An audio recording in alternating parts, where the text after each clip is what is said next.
Hello, church. It's so good to be with you today. And we are at the end of the book of James. And I pray that it's been a good journey for you as we've literally gone verse by verse and unpacked what the half-brother of Christ had to teach us. And so before we get to the last scriptures, I just want to give a shout out and a thank you to the Reverend John Carroll, a member of our church who preached for us yesterday. He had an amazing sermon and a great take on the prodigal son story. And so we're just so grateful to have he and his wife Amber and their children as a part of our fellowship. It's rare that you have another ordained minister inside your church who's able to come, and we just wanted him to be able to share his gifts with all of us, and I pray that it blessed you. All right, so let's get to what James has here at the very end. He finishes it with this statement. My brothers and sisters, if one of you should wander from the truth and someone should bring that person back, remember this. Whoever turns a sinner from the error of their ways will save them from death and cover over a multitude of sins. So I have a lot of thoughts about this. This is interesting that James at the very end is going to finish with what is essentially an evangelistic text, right? So part of what he is saying is, listen, if you know somebody who's wandered from the faith, then I encourage you to go to them, that you can help rescue them. So let me just share some thoughts that I have about this. It always befuddles me that we have lots and lots of friends in our life. I know this is true for Dee Dee and I. But if you have dinner with Dee Dee and I, you got to know Jesus is coming up, right? We've got some good friends, Bill and Joanne Kennedy. Man, if you're out with them, Jesus comes up. I mean, they just talk about Jesus. And yet I know lots of people who have lots of unchurched friends, which is fine, but they never talk about Jesus with them. So think about this. This is like, I'm happy to share my favorite restaurant with you, but I don't care if you get to go to heaven.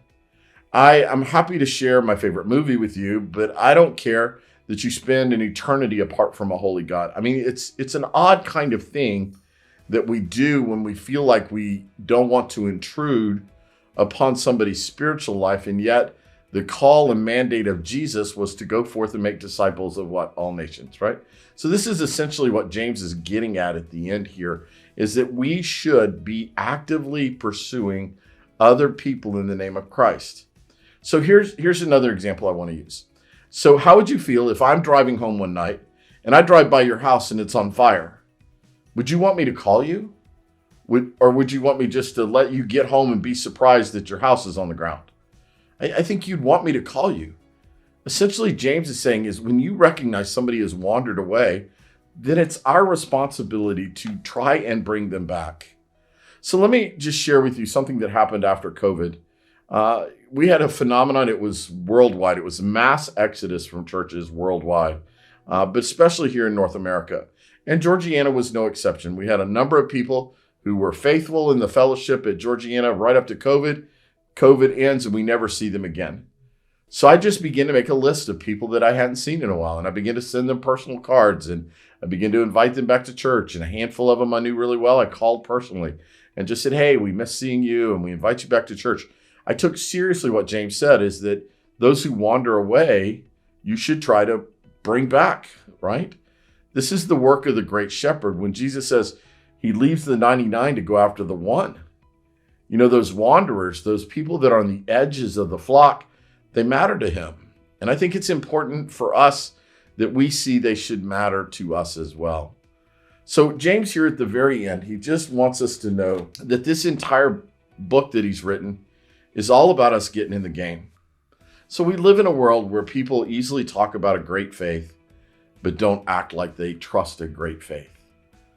Do you see where I'm going with this? That it's not just about talking. James is trying to say, hey, you have to act on your faith. You have to get in the game. You have to be willing to go the extra mile, to stand in the gap, to put yourself out there, to risk rejection, all of those kind of things. He says, you got to get in the game. And we have way too many Christians today passively standing on the sideline, content to have their card for heaven punched and they're ready to go, but no interest in seeing to it that anybody else joins them. This is the epitome of selfishness. And so James is saying, don't do that. Stop it. Engage. Find people that are far from God and lovingly, with mercy and kindness, welcome them back to the church. I am sure almost every one of us know at least one person who at one time shared fellowship with us that's not going to church anywhere that we could welcome back. Amen. So I hope this has been helpful to you. So I've got some homework for you, and then we'll talk about what we've got next coming. So here's your homework. I want you now to read the book of James. Now that we've gone line by line, now I want you to read it in one setting. Just sit down and read the entire book in one setting. And what you're going to realize is James wants you to act. He wants you to get in the game. All right, so what comes next for Take 5, as I've been praying about this, so we're going to have some individual lessons, just some random scriptures that are probably thematic in nature to take us through Christmas. And then come the new year, we're going to start the book of Colossians. So I just didn't want to start it here, then have a break at Christmas. So anyway, know how much I love you. Thanks for tuning in. And I look forward to being with you next week. It's going to be a surprise what we teach on. Take care.